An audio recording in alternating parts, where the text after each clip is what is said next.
Good morning, good morning. Hello, world. I have with us today the illustrious, the magnificent, the one and only African American woman chief of police for Clayton Township, Michigan, Miss Charlotte Brown. Welcome, Miss Chief Brown. Welcome. Good morning. Good morning. Good morning. I'm so glad that we have this opportunity together. I'm so thankful that you were able to do this with me today. And I know you're busy, and I'm not going to take up a lot of your time. I'm just going to ask you just a couple of questions and kind of give the audience a feel for what you do, and so they can appreciate what you do. My goal here at You Deserve Health, Happiness, Success, Prosperity, and Love is to always inspire and to promote. So anytime there is something wonderful, worthy, something of substance, and I know about it and I have access to the individual, to the group, or whatever it is, I try to highlight them, because everybody wants to actually accentuate the negative. Here, we promote the wonderful. So thank you for being with me. Thank you. Thank you for having me. All right. Now, I just want to just ask a couple of questions for inspirational reasons. And first and foremost, I knew you back when we were in elementary school. Yes, ma'am. Gundry Elementary. Yes, we were playing basketball together and just loving life and having a good time. One thing I never knew is that you wanted to be a police officer. So what made you to decide to go that route, to protect and serve? Well, as we were growing up, myself on Austin Avenue, Mm-hmm. directly across the street from Gundry, it's a stop, four-way stop there. And Right.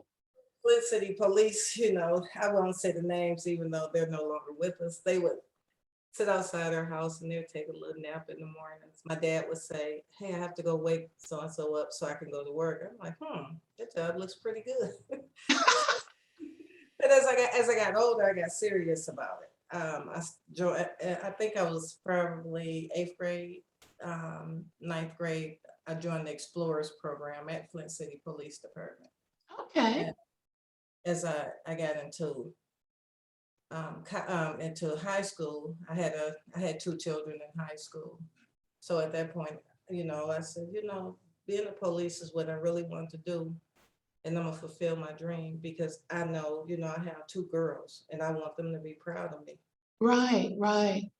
And to see that, hey, I could get out here and do this. So I said, I'm gonna pursue my dreams, and I went to college, and this is where I ended up at.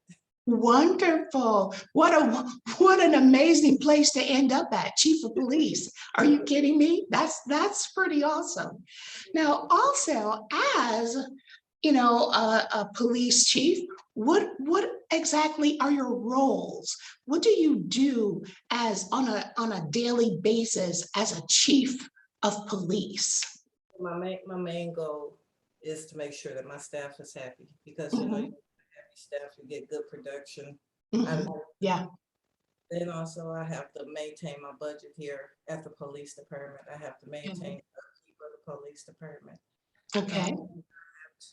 When we have a disaster in Clayton Township, Mhm. I'm the head person to go to in Clayton Township if we have a disaster, as we did have a tornado not too long ago that touched down in Clayton. Mm. There were several homes destroyed, so I was called in to take care of that. Okay. And my main goal is to see to day-to-day operations at the police department. All right. And with that, you mentioned about having happy employees.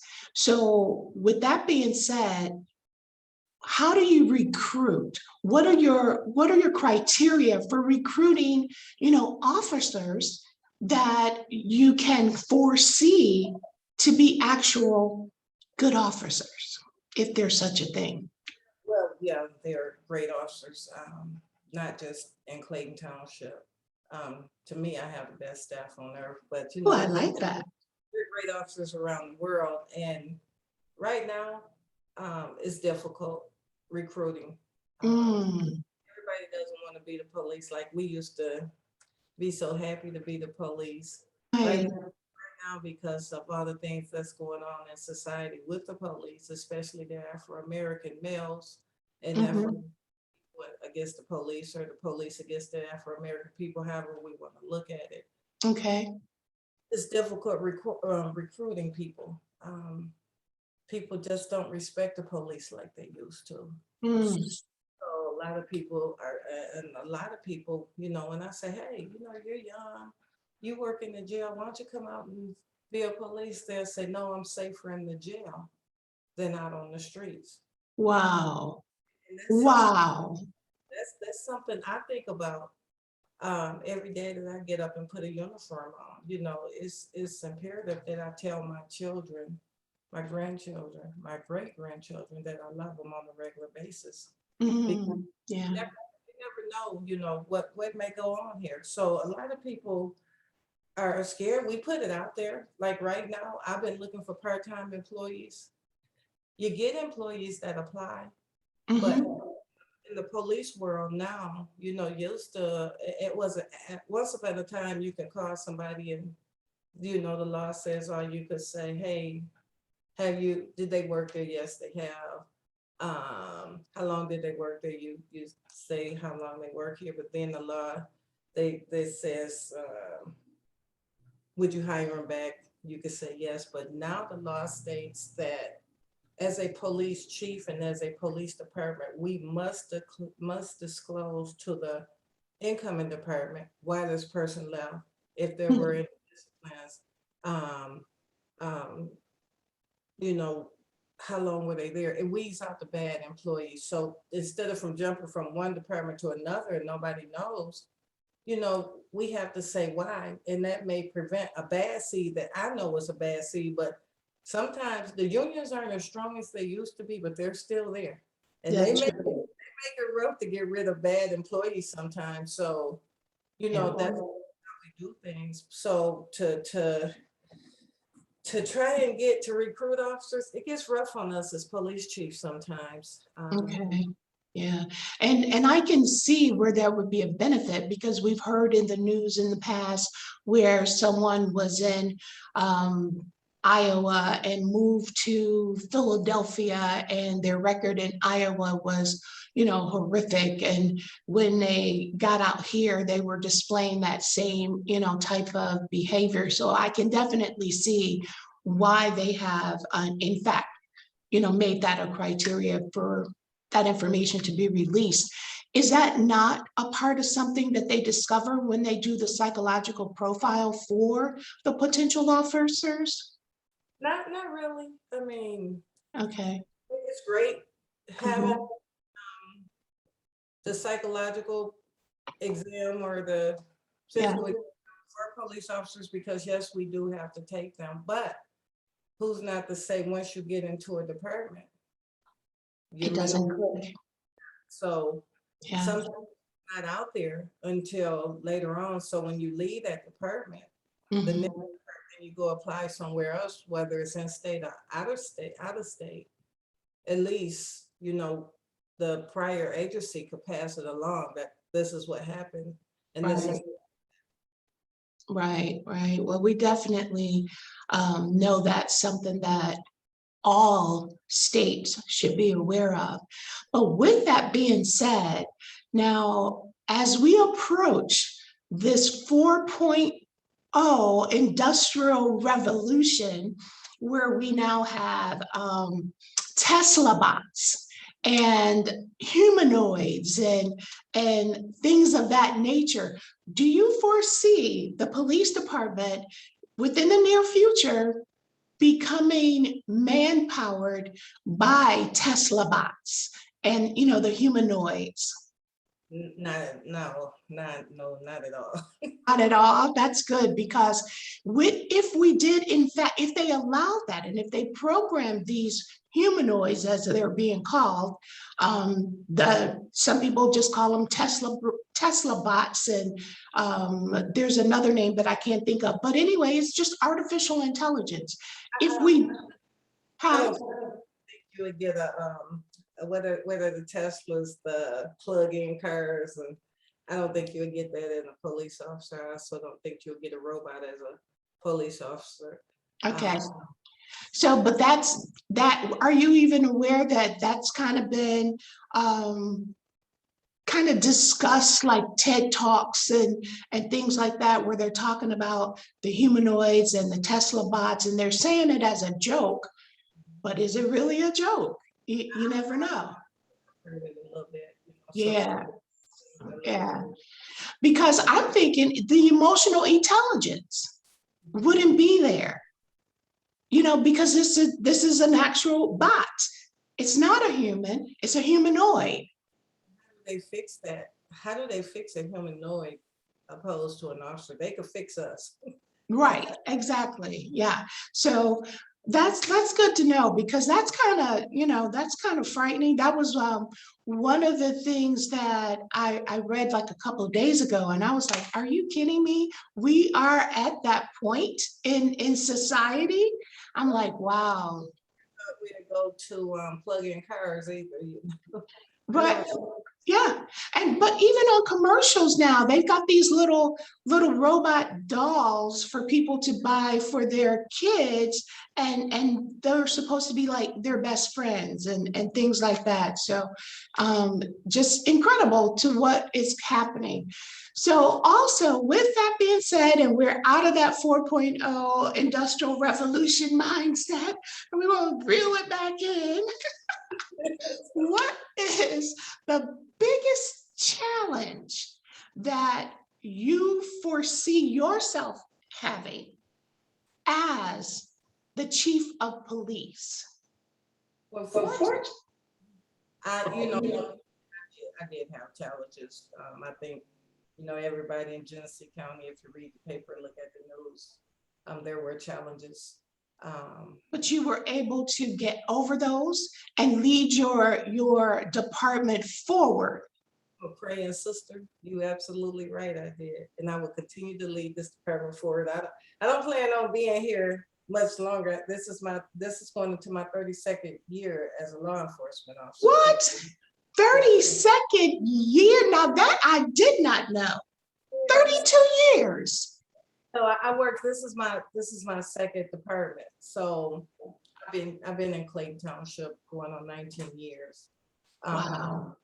I don't plan on probably somewhere in the near future. I don't know when yet, but I know within a few years I'll be. Oh man, you gotta let us know so we can come celebrate your illustrious career. Hanging it up, and it's not that I'm tired. And to be honest with you, I am treated very well in Clayton Township. Awesome. That's so awesome. Great bosses. Every now and then you're going to bump heads. Yeah. With bosses, and because I don't like it or because they doesn't like it, it doesn't make it wrong. Right. Opinions. But that's a good thing, because if you agreed all the time, everything is, there's no growth. But when you have diversity, which you are the epitome of diversity in the police community, then you get an opportunity to have various opinions, and you can decide which is best and then go in that direction for the good of everybody, as opposed to my way, no other way. If you're not down with my way, it's the highway for you. And, that's bad business. I'm like that with my employees, They Yeah. don't like all my decisions, but they respect my decisions. Right. I might not like the way they do things, but I'm always show them respect. Exactly. If there's a difference in opinions, or we're starting to bump heads, which I don't do with my employees, because I'm the chief of police for a reason. Okay. We go somewhere and we talk about it. We work it out. That's awesome. Sometimes even not just as a chief, as a boss, period, we have to Mhm. our employees and their feelings and why they are where they are. You know, Yes. some things, sometimes things change, some things, sometimes things doesn't. Because Yeah. I'm the police, and if I make that decision and I Mhm. want the betterment of this community, I'm gonna stick with it. Exactly. I love that. I love that. So with that being said, you are in a male dominant profession. Now, we touched on diversity. So not only are you in a male dominant profession as a woman, but as an African American woman. So you've got a double entendre, so to speak, there going on. So how was that received in the community, Clayton Township particularly, with having not just a woman, but an African American woman lead their police force? Well, at least most of my the residents in Clayton Township, Mhm. they're wonderful. Yeah, you're gonna find one or two, Yeah, but it is what it is. yeah. You know, my department is small, but my Mhm. whole entire staff, except for my secretary, are males. Okay, okay. And actually, I learn from them and they learn from me. Um, and some of my employees, we sit down, we talk about everything from race to politics. There's no fighting, there's no bickering. Um, we sometimes we get laughs about it. Sometimes we may bump a little heads about it, but it is what it is. We work it out at the end of the day, and we go on about our business. But at least we know where each other, and Right. it's important to know where they stand, and it should be important for them to know where I stand. Exactly. That's good. That's communication. That's what communication is. It's open dialogue where you can tell me what it is that's on your mind and I can tell you, and then we come to an agreement.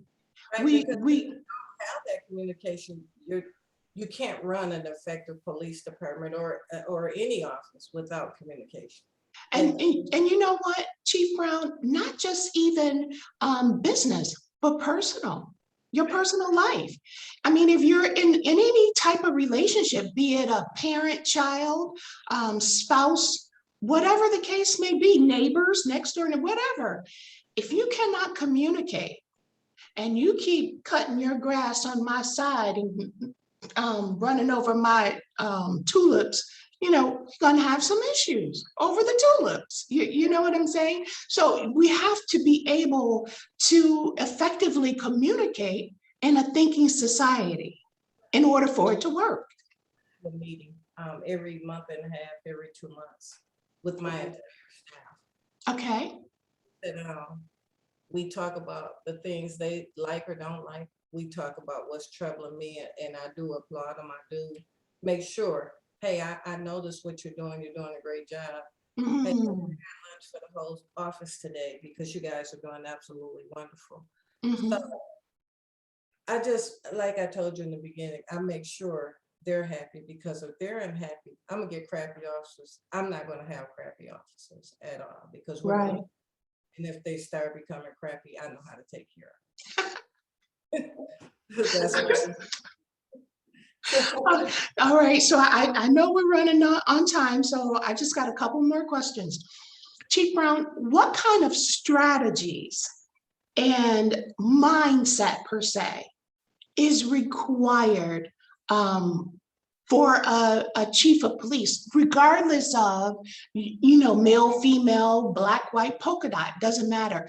What type of a strategy or a mindset that could be required to be an effective, I should say, chief of police? well, as I told you before, I have to, make things work with the staff, because Mhm. that's number one.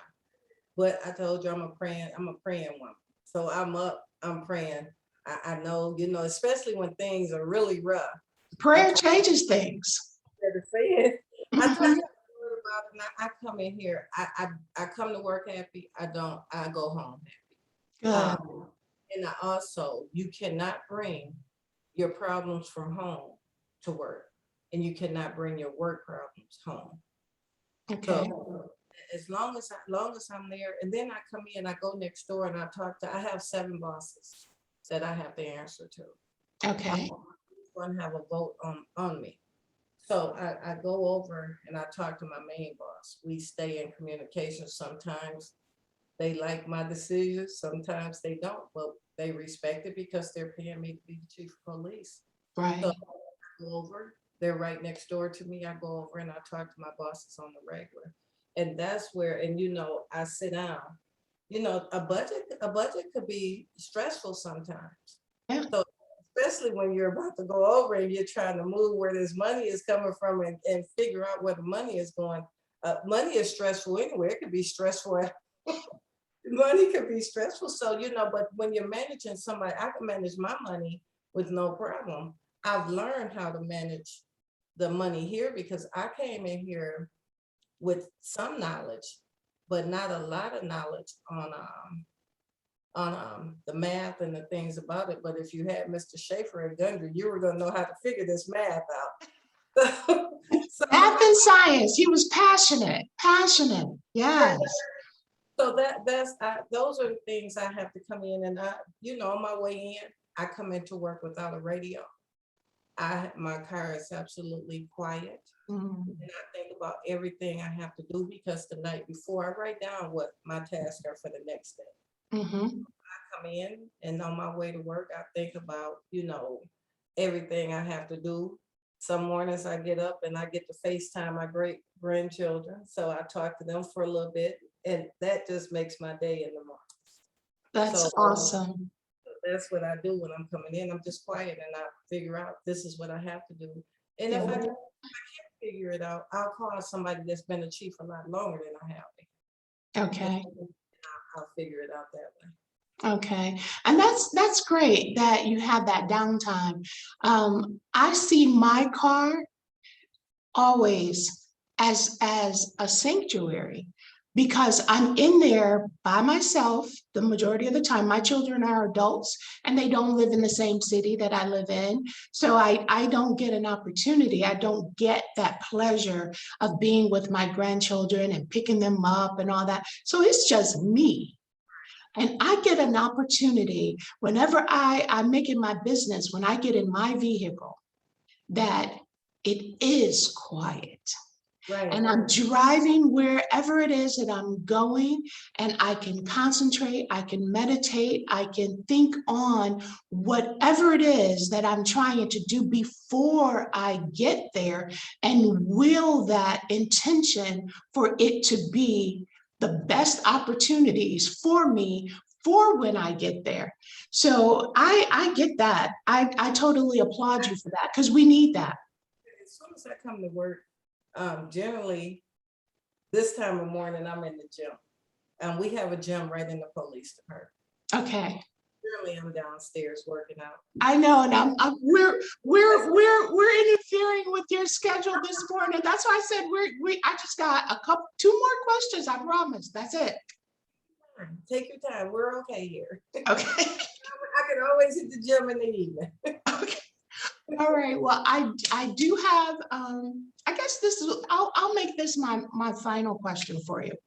So, as I talk to people, in talking to people, I try and make it a diverse, group of people that I've talked to, from small business owners to startups to singers, educators.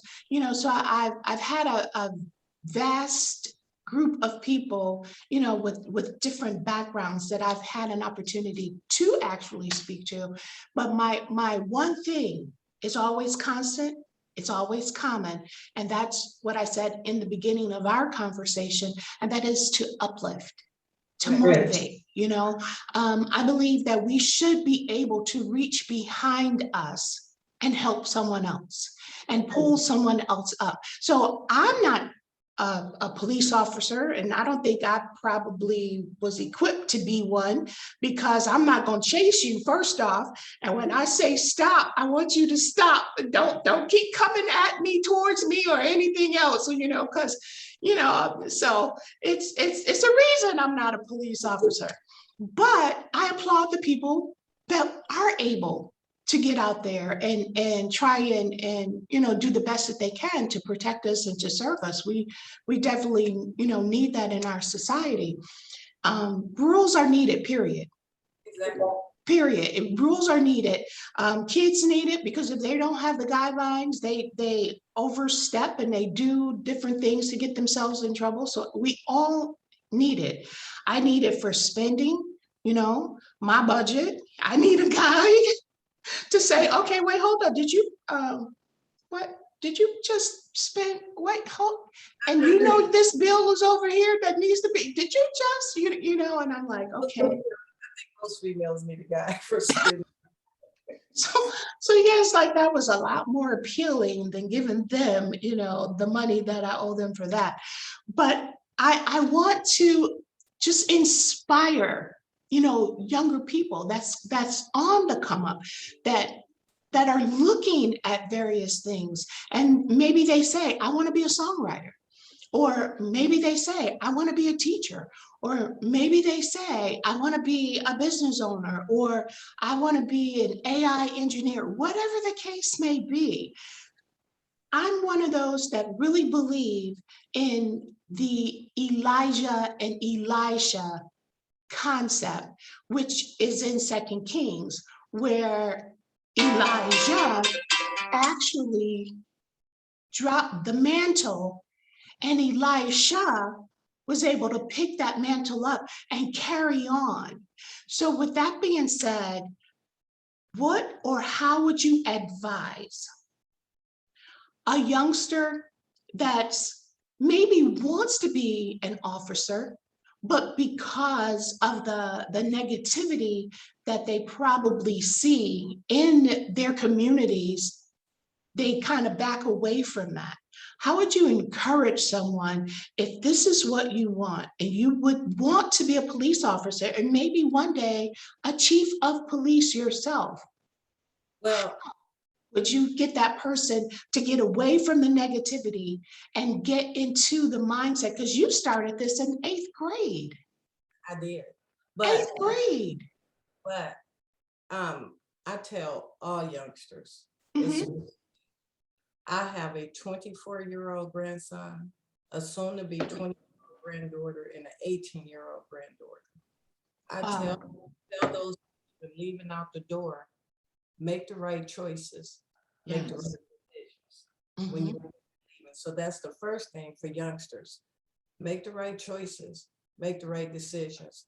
There's times where you have to say no to your peers, and you may even lose your peers for saying no, but you know right from wrong. And if you've been taught right from wrong, you make the right decisions when you leave the house. I tell younger people, especially young females, put your mind to it. You could be anything. Yes. Anything. You look at Vice President Harris. You could be anything. Look at myself as the chief. Look at all the women chiefs that are starting to come into play now. You know, it was an all man's world. Right. So, I mean, yeah, we would ease in there. Not a lot. You would ease in there. God knows, did you ever really hear about women police chief? Now it's so common to be a woman police chief. So put your mind to it. You could do anything and everything that you want to do. You have to stay in school.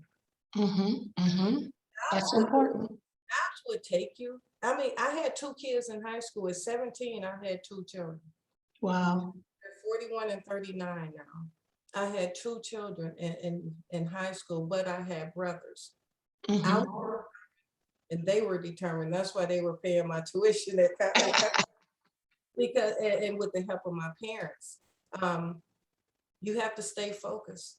If you do make a mistake, you can't dwell on that mistake, and you can't let that mistake get you down. We're human, so we're going to make those mistakes.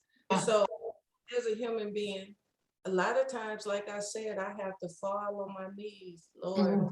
please help me through this. And, Right. the Lord would answer your prayers. You just have to ask for it.